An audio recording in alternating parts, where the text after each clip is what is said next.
that's actually great, you know, for people to give us feedback.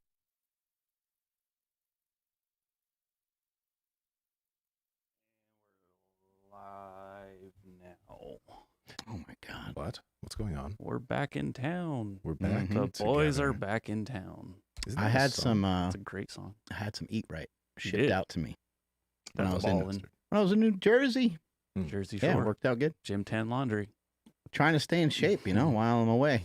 Every time I used to travel, it was like an automatic 10 pounds.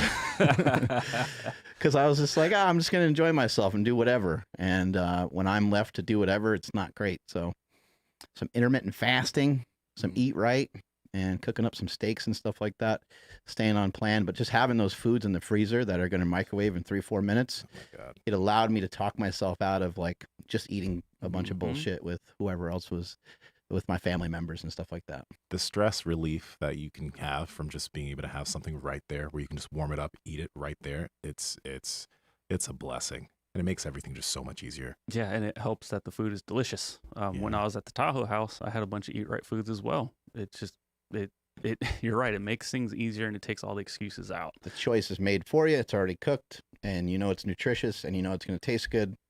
So you're like, all right, don't be a bitch. Exactly. Don't eat a fucking burrito. Just do what you're supposed to do. Be a good boy, and get back on track. You know?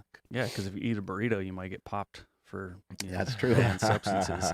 Yeah, so if you guys don't want to get popped for a banned substance, head over to eatrightfoods.com. That's eatrite foods.com. I don't know what Nsima was doing over there, but load up at least a week's worth of like lunches, maybe even some second meals in there You as smart well. that? I know what's Tight. going on here. Oh, it's tight. I timed it too. At checkout, So strong. enter promo code PowerProject25 for 25% off your first order. And then after that, we're not going to leave you hanging. You can use promo code PowerProject for 10% off every order after that. Highly recommend the turkey, the shrimp. I mean, everything's delicious, but those are my two favorites right now. Again, eatrightfoods.com. Head over there ASAP. Getting some of that mind bullet going. Get some of that mind bullet going. Hey, I got a bone to Hey. pick with you, Nsima. Pick my bone. You guys, I've been lifting for a long time, right? A little bit, yeah. Yeah. I try really hard, right? Try. I lifted some heavy weights here and there, right? Yeah. Okay. I talked to Derek from More Plates, More Dates. Try to get him on the show. Mhm. And he's like, I'm pretty busy right now. He's like, but I think maybe we can do an angle with Nsima. I'm like, what? That sucks. Okay, so you won't come on my show, but you want to do something independently with Nsima. I see how it is.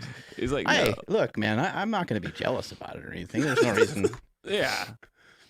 That was funny. That was actually funny. That's Dude, very funny. That's Derek, so good. Why are you fucking killing me like that? I love that.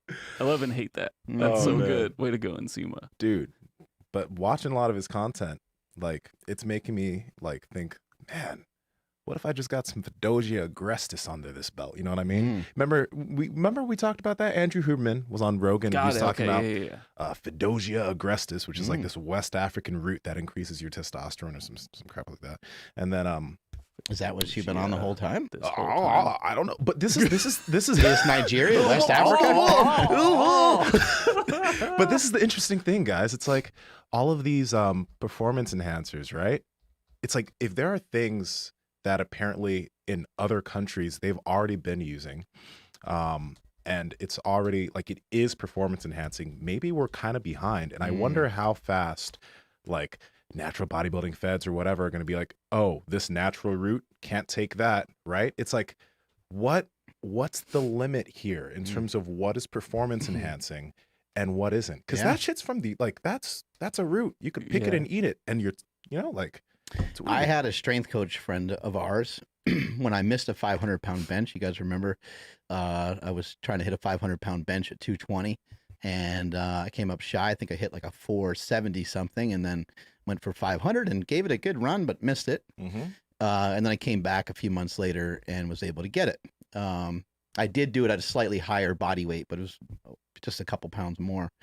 And the strength coach friend of mine said, "Oh," he's like, "all we're talking about is like 4%. He's like, "That comes in a pill." And you know, keep in mind, I'm already on performance enhancing drugs. So he wasn't talking about he wasn't talking about taking like more steroids or anything. He was talking about something that can hit your central nervous system kind of via your brain, you know? So Dave Asprey has written books on this kind of stuff. You look up some of the stuff that he's talking about. I know that people sometimes discredit Dave Asprey because they just think that he's trying to like make a sale all the time on different things that he does, but he's got great information. And if you read into some of the stuff that he's talking about, some of these things, let's just say hypothetically, Andrew has less serotonin than he does something else. Well, somebody that knows what they're doing, a coach that knows what they're doing, can provide Andrew with the pharmaceuticals that can help him go from a 315 deadlift to just a few months later deadlifting 335, 355. It's not going to make him deadlift 405 out of nowhere, but it's going to get your body in tune with lifting these heavier weights, because these demonstrations of strength that we oftentimes see in sport are not just muscular coordination and muscular strength. They're muscular coordination and muscular strength normally via your central nervous system. So if we have drugs that can do stuff to the central nervous system, those are going to far surpass, in my opinion, those are going to far surpass what a steroid can do. And especially in the immediate, having an immediate impact. An example would be something like caffeine.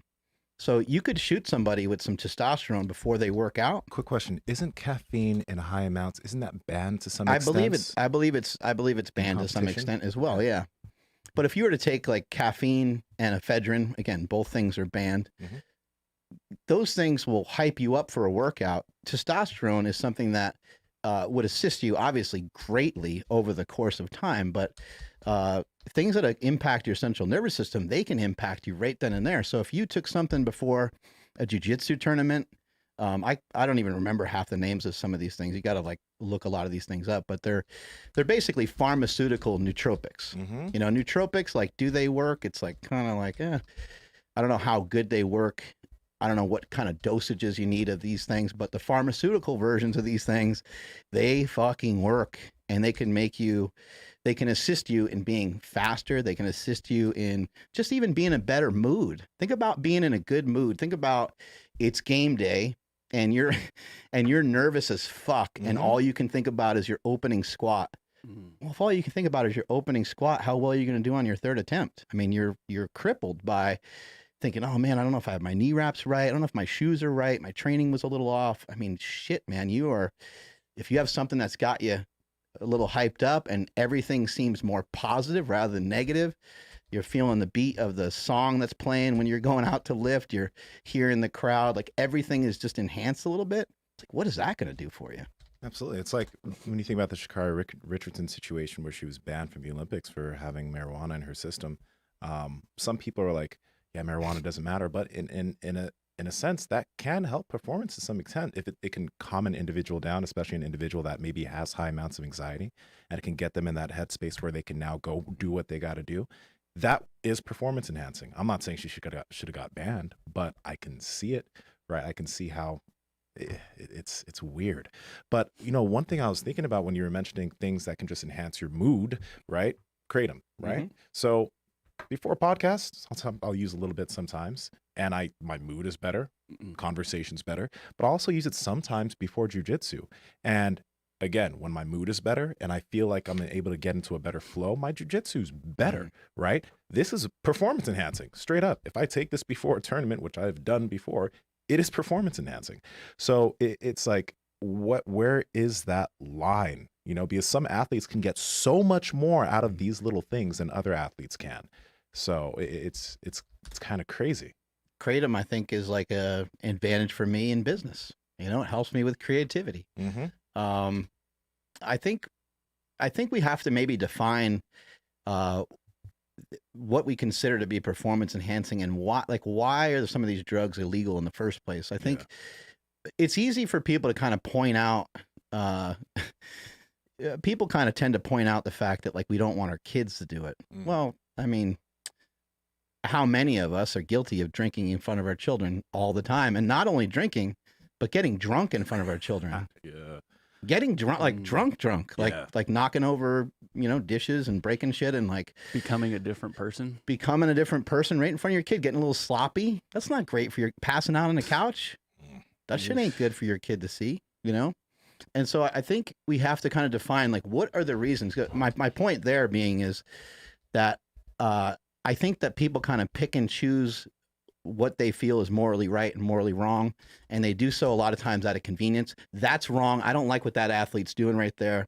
That's unfair, you know. But meanwhile, they might be kind of doing they might be guilty of some of the same things. And I would be the first person to admit I'm a walking contradiction, fucking all day long. I mean, I'm fighting with myself all day long, kind of all the time. Yeah.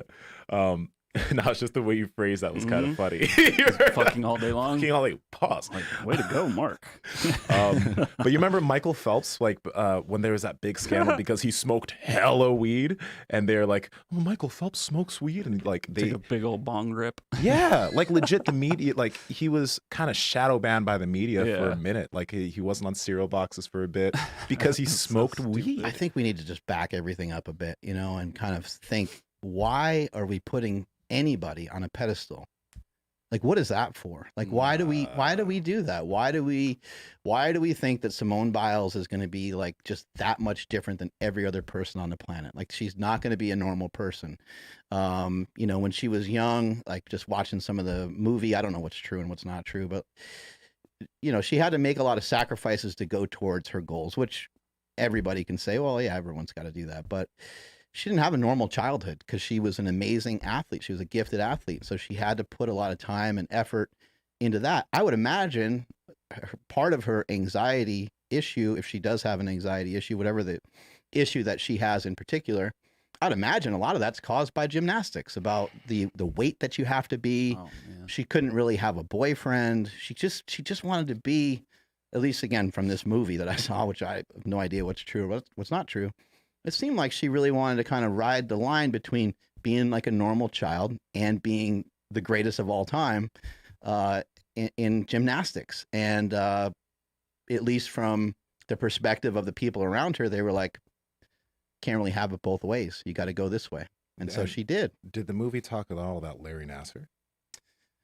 Was he mentioned? I don't know. I know that she had a particular coach in the movie, and you know, had her grandparents, I believe, adopted her and stuff like that. But I don't know if it talked specifically. Is that a coach that she has? Larry Nassar was that gymnastics coach that the U.S. gymnastics team was protecting for decades because he was very good, but he was sexually assaulting and just doing just weird shit with so many gymnasts. So that wasn't in that part wasn't in the movie at all. And I think because in the movie she has a female coach. She has two female coaches, and I kind of thought that was interesting because I was like, I thought for sure, somewhere in the back of my mind, I was like, I thought I remember her being represented with somebody else as well. And so maybe they just were like, let's just not even communicate with this about this at all. Yeah, but you know that the whole Simone Biles situation is super freaking interesting, because number one, there's no question who the GOAT of gymnastics is. Literally no question. Like with basketball, we're questioning, okay, MJ or LeBron or Kobe or people can't even do the shit that she does. They made rules. I think it's called the Biles something. I forgot the second word, but they made specific rules because there would be certain tricks that people could only do 2 flips in the air, and she was doing 3, and they're like, well, that's okay. sick. We can't give you any, like they're like, okay, we're not going to give 10s past this. So even if she would do something just insane, they're like, well, you know, we gotta bring that down so everyone else can compete. Right. Right? Like that in and of itself is crazy. So she's already the GOAT. But the one thing that, okay, we're going to talk a lot about this, but the side I find kind of firstly interesting is the way that this was portrayed in the media, as far as like, you know, her having to bow out, because, okay, it makes sense why she had to bow out. The girl has ADHD. Like you mentioned, Mark, her medication is banned in Japan. Right. So obviously she's already going in not being able to compete like she usually does with the medication she needs to be able to perform at a high level.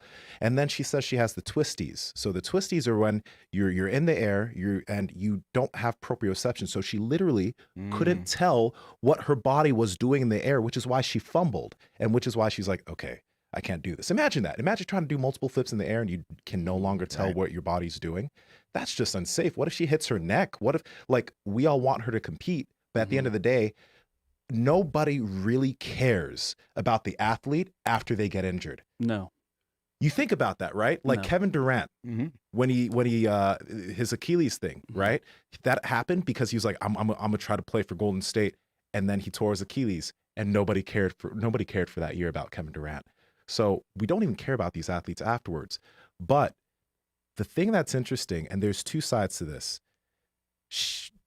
A lot of people are like, what she did was brave. As much as I can understand what's being said there, and I do believe that it's a great decision she made to bow out of it. When we look at other athletes in other sports that, let's say, you know, an athlete misses some major free throws, or for example, the Jordan flu game, right? When we just look at the way these stories are put forward, if Jordan had the flu and he didn't play in that game and they lost, it wouldn't be, the story wouldn't have been that he was brave for coming out because he was sick. You know what I mean? Mm-hmm. It would have been that this guy gave up when his team needed him the most. That's how the media would have put it forward, which sucks. I'm not saying that that's good, but that's like whenever a big athlete doesn't come in at crunch time, and I'm not an Olympic athlete or anything, so people like, no one knows her situation. The narrative is never positive for that athlete. It's always like they're weak. They mentally weren't there. They didn't come in the clutch, right? So I think that there's a weird thing when we're like, this is so brave, that jargon, because I've never seen that done with any athlete in the past with this type of thing being the issue. Get what I'm saying? It is powerful to admit vulnerability when you're that powerful of a person. Yeah. And let's also just kind of think about it like, let's say the three of us are teammates, and we've been together as kids for the last 12 years, and now the three of us are in the Olympics, and I go out and I go to do whatever sport it is that I'm doing, and I just realize like it ain't in the cards. Like it's not going to happen. I could potentially get hurt. Yeah. It doesn't look like I'm going to win, and I may as well give an opportunity to one of you guys. You know, and so it could be something that simple, but we'll never really know because it gets so twisted around by media, and then once it's out there, and then people have their own take on it, and some people are saying, like you mentioned the 2 flips thing. Well, somebody might say, hey, you know, is someone capable of doing 3 flips because of the drug that she took? Some people would say, look, I don't have any idea, right? Some people that know a lot about performance enhancing drugs would say, yeah, maybe. Because if you're performance enhanced every time you go out, and you can exponentially just get a tiny fraction of a bit better than somebody else, I'm not saying that that's the case. I think that Simone Biles is an athlete that maybe people have just never seen before, and so people She's just a specimen. People just don't even know what the fuck to do with it in some regards. And so I have a lot of respect for her. I'm a huge fan. I you know, hope that things work out well for her, but it seems like she's just going to get really dumped on hardcore about this. And maybe she legitimately has like a lot of anxiety. Maybe she had, and this is just going to be that much harder. It's going to make her situation that much more tough. Yeah, and I'm sorry, I wasn't following anything with the Olympics, but was she competing this Olympics? Yes. She was? Okay. Yeah. Was she also dominating, or was she not because she couldn't? She was looked at to be the favorite. Yeah. Like with everything she's done, she was expected to take the I think it's called the singles all around or something like that, which is like her shit, right? And she was supposed to like dominate in the group too. Like she legitimately is unbeatable. Yeah. There's no other gymnast that's like her. So there's no case of like, oh shit, she's actually not gonna win, so she bows out to kind of like, you know, kind of almost avoid losing. Well, so there is that bowing out because like she knows she legitimately her body can't perform, and she will lose. Like you fall in the air, like you're gonna lose, right? I can't even walk straight sometimes because of like my equilibrium being all weird from vertigo. So Right. I can't imagine spinning in the air. But you know, the crazy thing is like, I saw this one white dude. What's his name? Charlie Kirk or something. There's this dude that like Sounds like a white name. That sounds like a white name. Yeah, it's Charlie Kirk. But he was saying some wild shit. Like, and this is what I can't get behind. I can understand us like, okay, let's look at the way it's portrayed in the media, and we can definitely see that this specific situation, through every big time athlete that's been criticized for not performing in crunch time, it's never been positive, right? And the fact that this is positive, it could be looked at positively in a way that, okay, maybe we're now actually paying attention to the mental health of athletes. But at the same time, like he was saying some shit like, she quit when America needed her most. Now I have to see a fucking Russian with a gold medal on their neck. And like, what the fuck is this weak athlete? Like, when I was listening to him, I was like, bruh, what a dick. like, are you serious? Okay, like, I get maybe being a little bit critical, right? Even though you're not in her shoes. I get being a little bit critical and feeling American patriotism and whatever, but yo, I wish we could find that clip. See if you can find, because it's bad. And then also Tim Dillon had a great post and great perspective on it. Oh yeah. He made an Instagram post and he was like, these people do not represent us. He's like, they're a byproduct of our athletics that we have, but like, let's not put everybody up on such a pedestal that if something bad happens, it's this horrible, horrifying thing. And I think he went on to kind of say, like, in the post, he said something about like you're a fat dude like sitting on the couch eating potato chips. Like they don't really represent what we have going on here in the United States. So I think some of the value assignment that we've given to the Olympics and to these athletes should be more fun, should be more lighthearted. I understand for the athletes the severity of it because it happens every 4 years, and those videos that they pump out to us, you know, where they talk about the hurdles that this person faced, and they get the music going, and they try to get you emotionally invested in it. You're like, oh shit, like I'm really rooting for this person now, and you get all hyped up for it. But I think it doesn't matter if it's an actor or if it's an athlete. I don't think it matters who it is. I just don't think that we should put so much stake into any of these people. I think it's important, and I heard David Goggins mention this recently, and he said, basically in short, he said, I recognized what a piece of shit I could be. He's like, and then I started to recognize what a piece of shit everyone else could be as well. And so it's not saying that everyone's a piece of shit, not saying that everyone wants to do bad stuff, but we all have a good side and we all have a bad side. We all have a yin and we all have a yang. And there's the people that suppress that a lot and have that kind of hidden in the closet. Those are usually the worst people. They're the people that aren't transparent, the people that don't kind of show that here and there, people that are kind of guarding that away from people. They don't want people to ever see that side of them. And so I think it's important just to understand that it doesn't matter who it is, whether it's an athlete or somebody you really looked up to your whole life. They're going to have some traits to them that you're not going to agree with. Jordan. Yeah, right? Oh, absolutely. You know what's interesting? You know why this situation is so much more different? The biggest reason why this situation is so much harder than the Jordan situation, where like he had that flu game, or even how much the media was on him. Or when they talked about Tiger Woods and they had Jordan like at all those parties all the time, and you're like, why is Jordan getting roasted in this? I don't like this. Right? But I mean, you know, he was up to some scandalous shit, I guess. He was. That's pretty funny. That'd be like me hanging out with like a bunch of like old school rappers around like hella chicks. Like it was just like there's all these superstars, and then there's Tiger Woods just like all dorky in the corner, you know, like, and then finally he finally got it. I kept, when I was watching that thing, I'm like, why does Jordan keep getting shit on? This is not fair. I keep his shit out of it. Oh man, but I was gonna say that this is gonna be like really rough because of social media. Like when Jordan was like doing his shit back then, there was no Instagram, there was no continuous bombardment. Right now, there's YouTube, now there's Instagram, now there's all these things where this girl is just gonna continue just getting it from the media and positive sides, which are really good. I'm glad that we're seeing people that are like positively supporting it. But the negative sides are dirty. Like I've seen some people with some just really just like rough takes, and I've gone through comment sections, and people are just like, I'm just like, yo, I fucking hate people. I think the one thing that people don't realize is, again, what you mentioned about the medication and why she, like, how that affects her.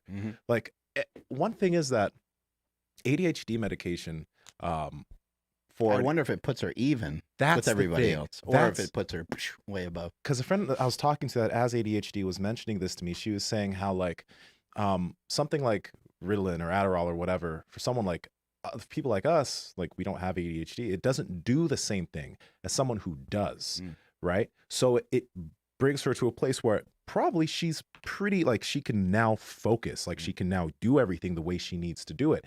And if she's not able to do that, people don't realize like what athletes go through in terms of sacrificing their bodies. They don't like, if this athlete hurts themselves seriously, no, it's no one else's responsibility but their own. It brings up a lot of questions, because now what if another athlete's like, well, I don't recover as fast as this other guy because look, my testosterone levels and growth hormone levels are much lower than his naturally. So I would like to be able to take some of that just to be even with him. Right. Now you're like, Or I don't know if it did help her that much, or I don't know if I'm a competitor, I'm gonna be like, dude, I can't focus for shit, so I need some Adderall or I need whatever it is. Because you're right. I remember in like elementary school when I learned what Ritalin was, I remember hearing like, oh, for somebody that needs it, it can calm them down. But if I don't need it and I take it, it like shoots me back up to like, be like super high level energy, I should say.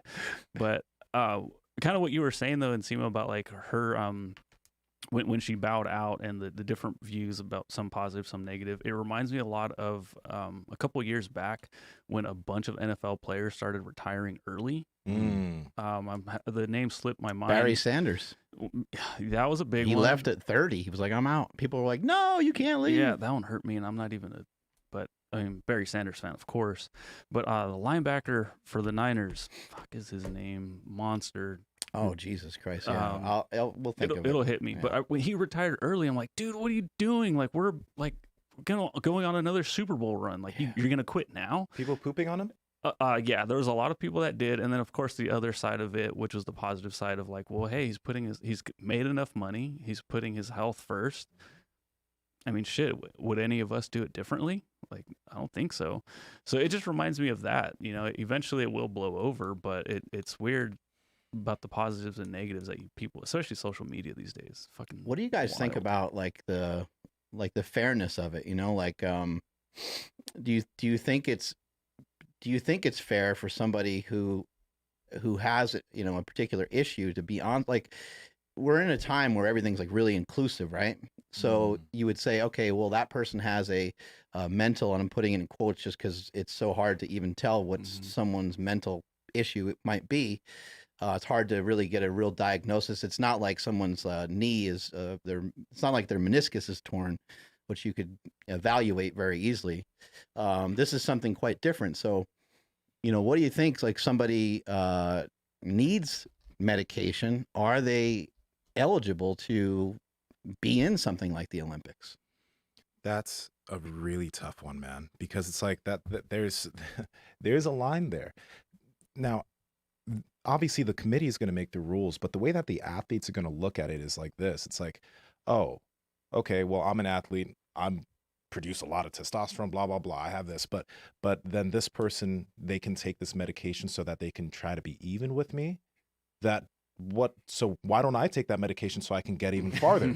It's like, it could be, and I'm not saying this is actually the case, but a gymnast could see Simone Biles, and maybe there're probably gymnasts who have known her situation, who maybe knows that she has to take these things. And a lot of those gymnasts are probably like, the only reason she can do that is because she's taking these drugs. There are probably a lot of gymnasts that were thinking this before, right? Because she's been able to take this at every other Olympics and every other competition, and it was only those medications were banned in Japan. So there are probably a lot of gymnasts that look at it and like, oh, look, now like she's like the rest of us, right?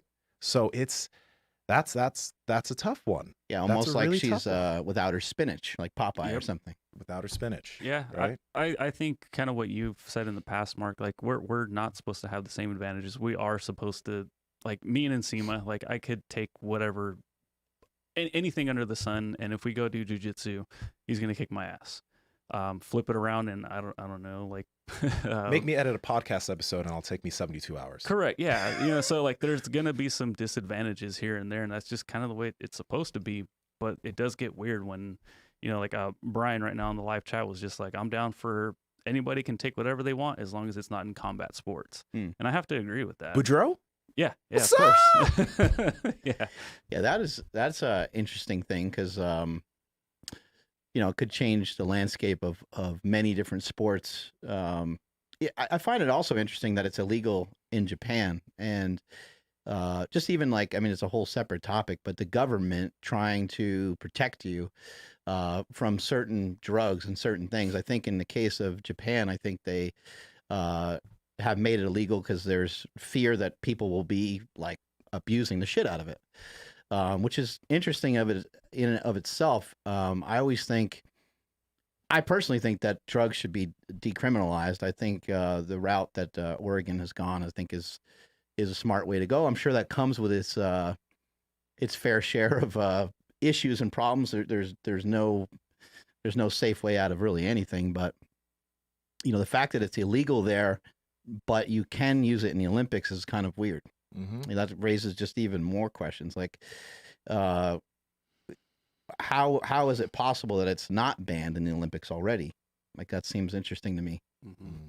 Yeah, it's funny. And earlier we were talking about psychedelics and psychedelics off air. I went on USADA and WADA's website and I just searched psilocybin. Nothing came up. I did search kratom and something did come up on USADA's website saying that it's not prohibited, but athletes are advised to steer clear for health reasons. So at least something came up. But like I tried all kinds of random search terms and I couldn't find anything on the banned substance list for like some of these psychedelics. So I don't know. I can try Ritalin, I guess, but it was I found it interesting that I couldn't find anything. Louis Simmons in Bigger, Stronger, Faster, he said, what are they going to do when they find something that works better than steroids? And I think that's kind of what we're starting to get into. I mean, people are already using cocktails right now in this Olympics that are going on right now that far surpass anything a steroid can do. They're using them right now and they're not getting popped for it because they're ahead of what's going on. And they're probably just taking things that are slightly manipulating some of the chemistry of the brain, some of the stuff that we hear someone like Andrew Huberman talking about. I mean, there's crazy modifications that you can make and figure out ways of getting ahead. Absolutely. And the focus factor that can give you. I mean, you know what I didn't know was an Olympic sport, sharpshooting. I thought it was so interesting. I saw a clip of like some sharpshooting the other day, and these ladies are just standing like this. It's not a real gun. It's digital. It's very interesting to watch. Really? Because you can't think about it. Like if you're doing a sharpshooting thing, you can't have a real gun because if a competitor's like loses their shit and gets mad at somebody else, bam. Right. So they're shooting at a target and it's not bullets. Nothing's coming out. It's just like a sight, and the screen will show where the sight managed to hit. Sharpshooting. That's it. Anyway, you can pull up a video of it. Look up Olympic sharpshooting. All right. You'll see. Now, just think of if someone was able to use something that could increase their focus. I mean, there's Huberman has talked about some cocktails that can really increase your focus when you're working out, etc. And those supplements aren't banned in the Olympics. Some competitors know about them, some don't. You know what I mean? So just think about the advantage that can give people. I believe it's pretty common in the military. Yeah. So now when you think about our military, you're like, yeah, man, I hope they're supplied with whatever they need to get their job done. Absolutely. Oh, wow. That is crazy looking. Yeah. Yeah. But bullets, nothing's coming out, but it's interesting. Such a bummer. Does the gun like cock back or? There's no recoil. There's, I like that one right there. She doesn't even have right? She's warming up. But it looked funny because she didn't have anything in her hand. So many things I didn't know were like Olympic sports. Oh yeah, things like tennis. Pick up basketball. Pick up basketball. Yeah, wasn't it like 3-on-3 or something? Yeah, it's something like that. Half court. Wow. Like the And One mixtape tour is a fucking Olympic sport. It's so wild. Yeah. But this threw me off so much. I had something I was gonna say and I completely lost my train of thought because I didn't know that virtual reality was already an Olympic sport. Women's 10-meter air pistol. But yeah, like that's why I was saying at the beginning of this episode when we were talking about Derek, some of these things I'm actually very curious about them. You know what I mean? Like Fedosia agrestis. I don't think I've had a problem with my testosterone or anything, but like I wonder what that type of stuff could do. And it makes me wonder, natural bodybuilding federations, you know what I mean? Like there's this list of all these substances. Will they ban a root? Like, will they ban something like that if it does have that much of a benefit towards? And it's also rough because it's like when we had Bob on, we were talking about that like the banned substances on that on those things. It's unfortunate that, like, let's say a guy only has a free test of like 300 or 350, but they're really interested in competing in natural bodybuilding. They don't want to go on a bunch of steroids or whatever, and they just want to get themselves to a normal level, and they can't compete because they want to get to a healthy normal range. It's unfortunate. It is unfortunate.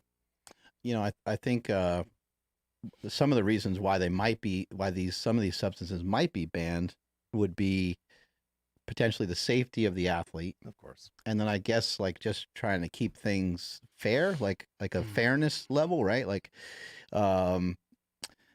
just everyone. You're trying to get everybody to play under the same rules, right? You don't want anybody else like being able to play a different game, and so you're like, each person's going to have similar circumstances. Like if we're to go out in the street and we're to like race, we're gonna start the race at a certain time. Like someone's gonna say go, or gonna go off, or something's gonna happen, and then we're gonna go X amount of distance.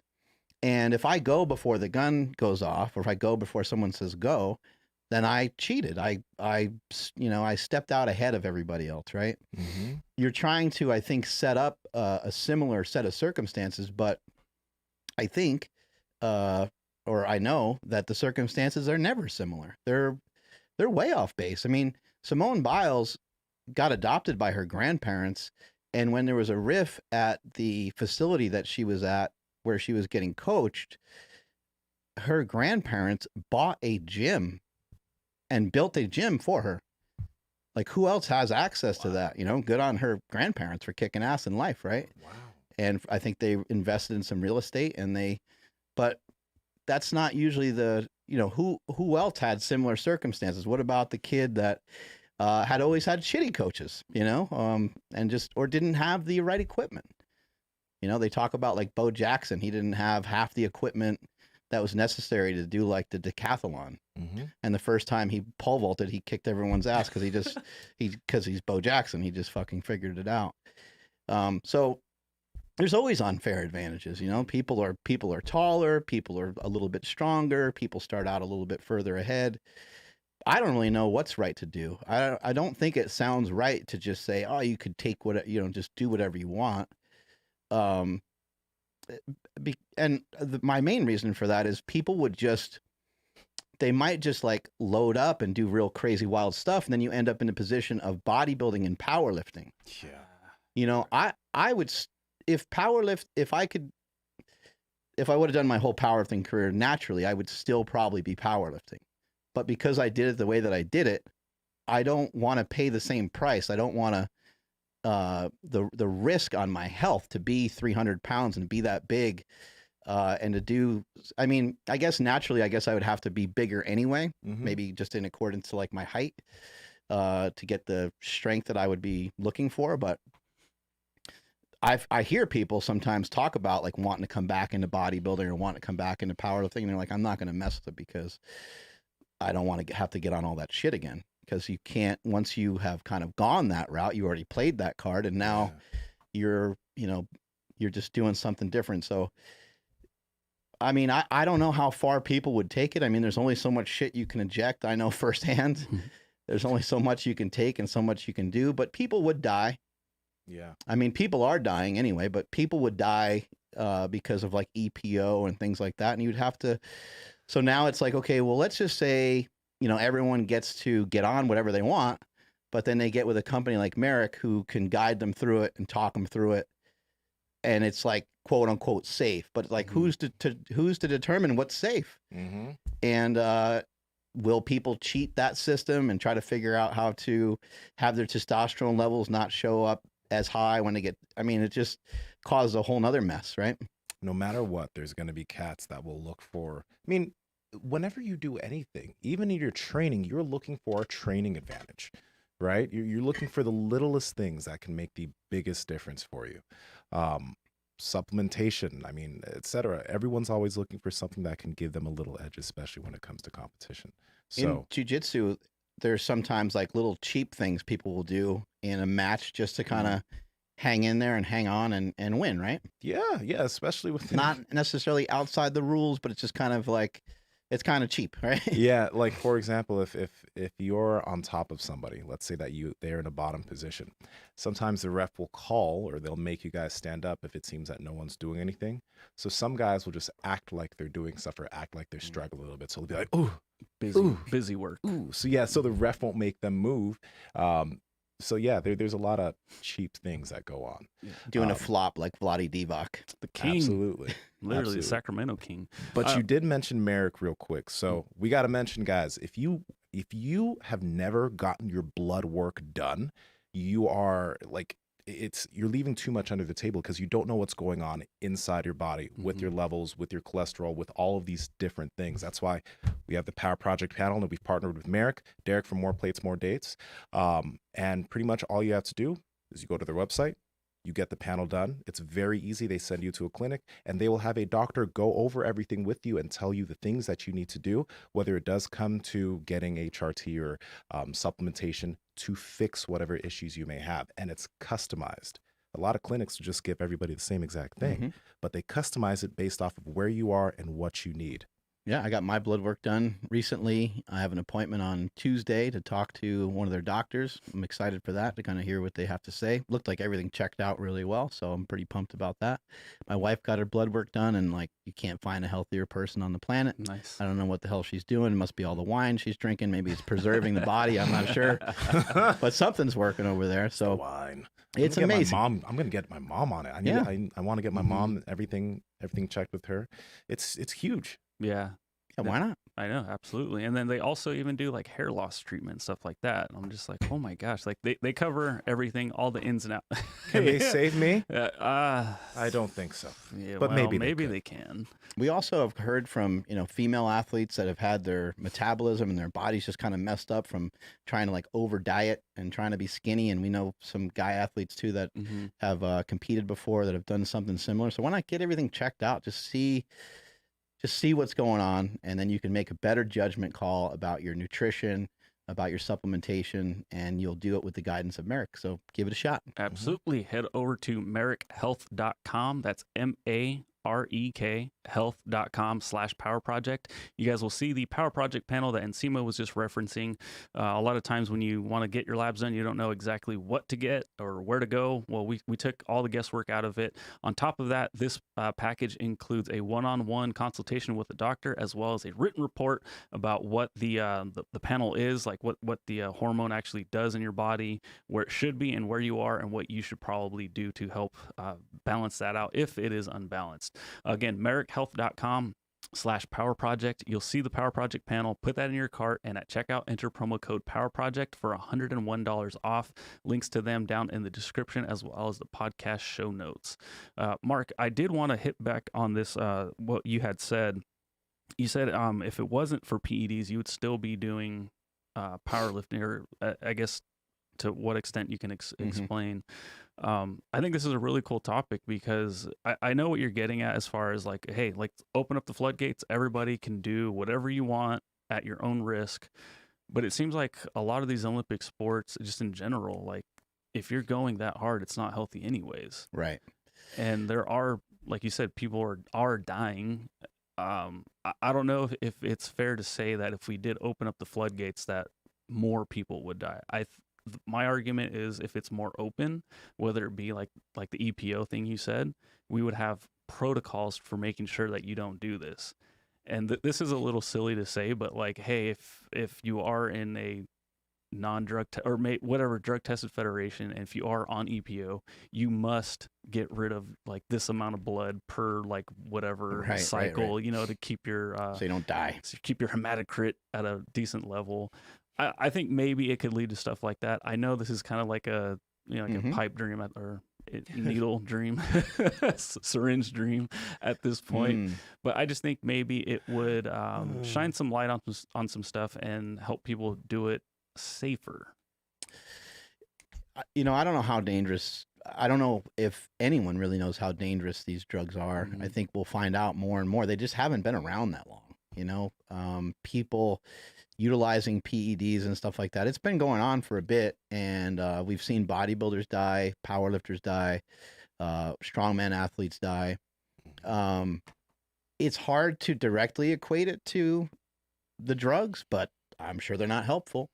Having your blood get thicker and being a big person and having your heart have to work that hard and stuff like that, probably is a recipe for disaster. The one thing I could say about that, though, is these things they're pretty damn reversible, and you can reverse them fairly quickly. The damage that occurs during that time period, though, where you're compromised, I don't know what that cost is. I don't think anybody really knows what that cost is quite yet.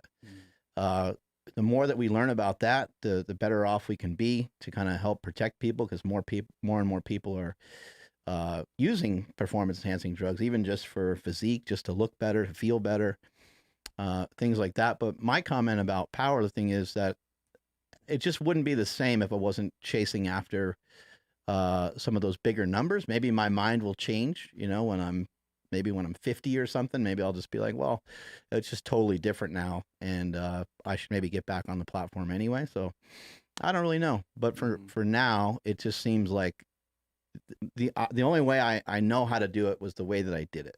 And I felt that I pushed that as far as I could.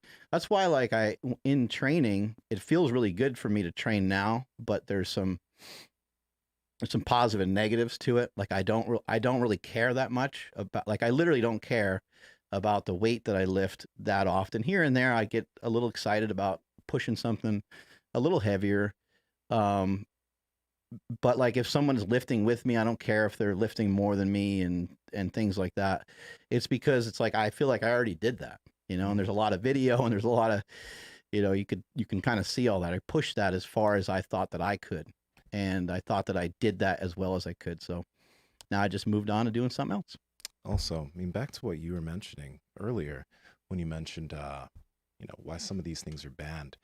We're already seeing the emergence of, number one, information when it comes to steroids, protocols, etc., which is good because it's helping people learn how to do this stuff safely. But with that, you're then seeing teenagers hopping on and doing this. Freaking teenagers that aren't even playing a sport, just guys who want to lift and gain some muscle, start using shit a year in, or even once they start lifting, they just start hopping on steroids. And it's like, you're 16, you're 17, your brain isn't fully developed. I heard Derek on a video talking about how tren, young kids using tren when your brain isn't fully formed and you're developing, all your hormones are doing all this stuff, the psychological issues it can actually cause. You know what I mean? So it's I can see that if this becomes normalized within that level of sport, the lengths that young people, because now young people are even if when I was younger, right? If I thought, or I saw all Olympians were taking shit, number one, I wouldn't have the resources, but I would definitely be like, it looks like that's what I need if I want to get there. And that's the big reason why I don't think it could really ever be something that could happen. Damn it, Nsima, quit making good points. There's a huge trickle-down effect, right? From the top down, NFL, how are those guys so good? Obviously, they're amazing athletes, and there's a lot involved in that, but they train year-round pretty much. As soon as the season's over, they take a week off, and they're right back to it, throwing the football around or catching passes or whatever their skill is. They're back in the gym or running or doing something. Most likely they're doing something, especially if they want to be around for a long time. The guys that make it, that have been around for a decade and make a great living off of it, those are people that have taken it very, very seriously. And so then as you go down to the college level, it's no longer fun to play football in college for a lot of people because they are playing it year round. Same thing with swimming or anything else. And then trickle down to when you played soccer. Soccer is not, you don't just play it for a few weeks or a few months, you play it for the whole year. And we've seen that now with baseball, and all the other sports have adopted the same thing.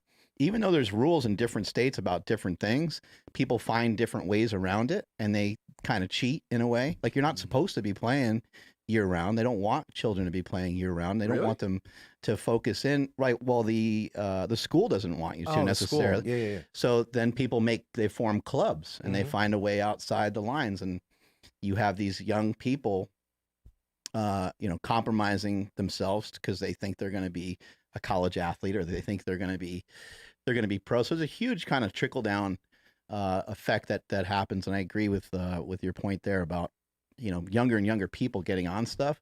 And on that same note, when I was in New Jersey, walking on the Jersey Shore, I saw a lot of young kids that were pretty jacked. It was like, I was pretty impressed. Like there were a couple times I saw a couple kids. I mean, they're probably somewhere between 15 and 19. Not hard to tell exactly, but as I got closer to them, I was like, damn, they're like, from afar, I was like, oh, they look like they're kind of built. Like they don't just look like skinny kids. Yeah. As I got closer, I was like, damn, they're actually like fucking built. Mhm. Like they're pretty fit. And I thought that was pretty cool, but who knows? Maybe they're on a little cycle or something. In Tahoe at the beaches, I think there was only like, yeah, I don't know. It sounds weird, but like I think we all do this, but like everyone around me, like everyone's having a good time, but I'm just like, wow, that guy's pretty thick. Like, okay, that guy's wearing a full like shirt. Like, damn, that sucks. And then some young kid. Damn, the roast. No, dude, okay. So here, The this roast. should not be. No joke. This should not be okay. They make, like for kids when they don't want to get sunburnt or whatever, and they have like the full sleeves and stuff. Right. They make those big enough for dudes, like grown men now. Right. I don't know. I don't think that should be okay. Kind of like those shirts that cover your beer gut or beer belly. The extension on them. Yeah, I don't think that's okay. We should all be forced to wear crop tops so we get in shape. Agreed. And short shorts. Power Short shorts and Project crop tops. crop top. Yeah. But anyway, so I'm feeling pretty confident about myself. And then some like, he's probably like 18 kid walks by, fucking jacked. And I was like, I'll go put my shirt on. I didn't, but it was just like, damn, dude, this kid's fucking jacked. Like, I always think about like, if I could go back, like I would convince myself to not give up and just go to the gym. Mhm. But it was funny. I don't know. Hopefully I'm not the only one that does that, looks around at other dudes. Well, you're here now. You're getting jacked now. Yeah. No, I always like, I have a tendency of just like looking at people's bodies in terms of just the way they move. That's the thing that kind of I zone in. And I've been caught staring at people so much. And like guys are like, oh, what are you staring? I'm like, oh, you, bro. Sorry. You look great or whatever. But I'm Yeah. just like, I wonder how the feet are. Like, yeah, I do weird. it all the time. I look at how people stand and Yeah. all different kinds of stuff. I'm like, man, that must really hurt that person's back to be Right. standing that way, or whatever it might be. And for me, I'm always trying to, like more recently on my walks and stuff, I'm trying to work on like my mobility, because even just when I walk, I don't have a stride that's very long, and I'm like, I need to be able to be more mobile through my hips. So I've been stretching my hips on my walks and stuff like that. There we go. But anyway, it was an amazing time being out there in New Jersey. Great And looking house, by the way. yeah. That place looked like it was out like of a Disney movie or something. Oh yeah, That's- it was What the heck? beautiful. Yeah, it was a beautiful house, and we just had an amazing time. And for you youngsters here, Andrew and Nsima, I strongly suggest you figure out a way, even though they're annoying, try to get around your family as much as you can. And like in my family, on my dad's side of the family, it's very, very family oriented. Like it's not necessarily just about getting everybody together. It's about getting everybody together for the kids. And that's what I always thought was so cool and so special.